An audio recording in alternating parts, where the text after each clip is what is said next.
同款是車禍的消息，伫咧屏東九如鄉昨半暝，伫一個閃燈的路口，有兩台車哪像是駛傷緊，閃袂赴全弄做伙，其中一台國賓車，加在車頂4個人攏是輕傷。警方表示，講兩個駕駛無食酒，會閣進一步理清事故的原因。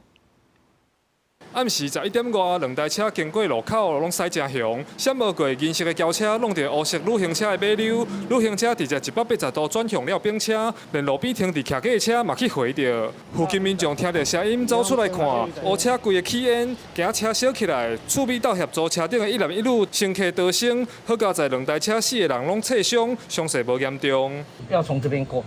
然後他撞到他的尾巴。哦，他是撞到他的尾巴，然後才翻車翻到那個大概電線桿那裡啊。對面那一部橘色車也是有受啊，也是被他撞到。11點多快12點，已經在睡覺了，然後聽到嘣一聲很大聲，他就下來看，就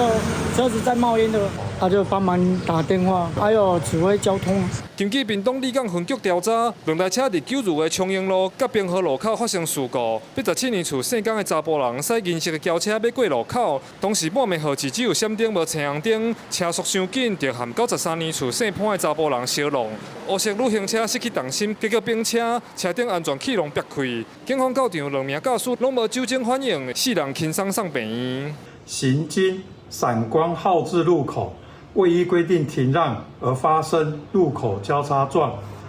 其中一輛更波及路旁停放於騎樓之自小客車。附近民眾講，這個路口常常出車禍，因為這路勢調視線歹，半暝閣無青紅燈，經過時若無減速，就會出代誌。警方提醒車輛經過閃燈，也是無號誌路口時，要遵守停讓的規定，注意兩邊路況，確定安全了後才通過，避免發生交通事故。記者柯炳哲，屏東報道。